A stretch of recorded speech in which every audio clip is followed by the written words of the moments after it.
Well, fanboy, brace yourself, 'cause Christmas is coming early this year. My Little Pony Slice of Life starts with Cranky, Doodle, and Matilda getting ready for their wedding.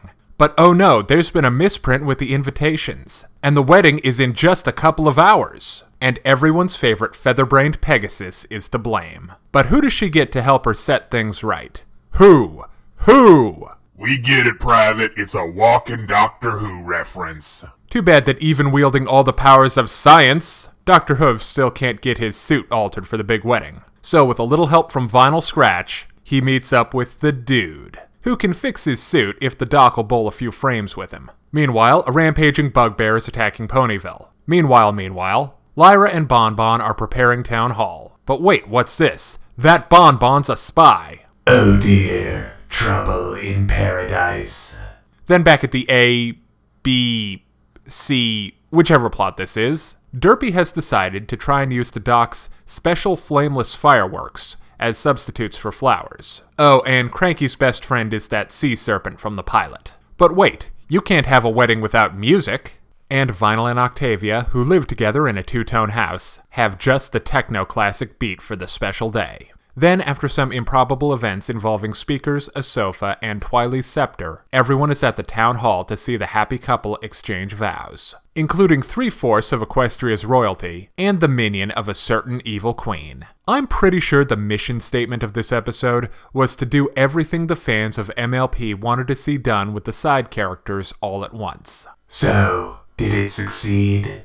Abso-friggin-lutely. First off, my favorite pony, who plays a surprisingly big part in this episode. Derpy's voice isn't consistent with her first appearance, either the original or the redub, but this voice gets across at least what I think Derpy's all about. Simple, honest, and not very bright, but good-hearted. And that's pretty much how she's portrayed in the episode. Next up, Dr. Hooves. I don't consider myself to be a Whovian, but I like what I've seen, and as a tribute to the Time Lord Extraordinaire, I think Dr. Hooves is a big success. Lyra and Bon Bon. Personally, I've never really liked Bon Bon, as she's always come off as really shrill and kind of annoying. But here she's quite nice, and her backstory is very funny. Lyra is fun as well, in a reactionary sort of way. Celestia and Luna have a couple of great scenes together. Without their perfectly perfect fairy tale queen act, they have a nice sisterly relationship, quietly bickering behind the scenes. And seeing them fight is almost as cute as seeing them make up again. I was slightly surprised that Vinyl was the one character chosen to remain mute in this episode.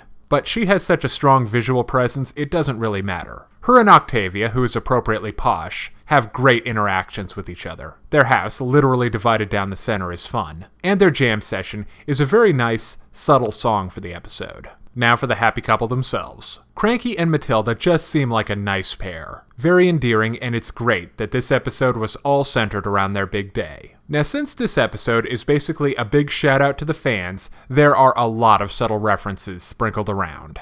Like Sweetie Belle commenting that friendship problems get wrapped up in about 30 minutes. Twi's Scepter making an appearance. The Sea Serpent, Stephen Magnus, cutting off part of his own mustache. It's all great. Okay, now it's time to break down the good and the bad in My Little Pony Slice of Life. On the good side, pretty much everything you want to see them do with the background characters of Friendship is Magic, they do.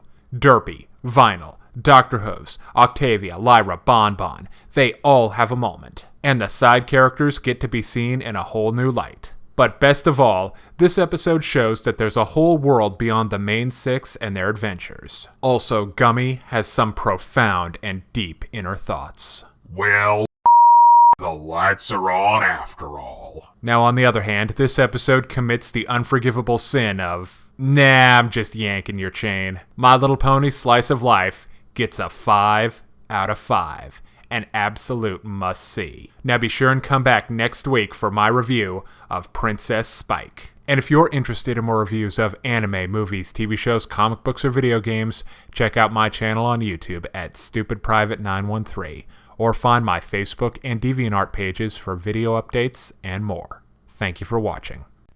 Hey kids, today's show is brought to you by the letter 4 and the number potato! I'm a stupid private.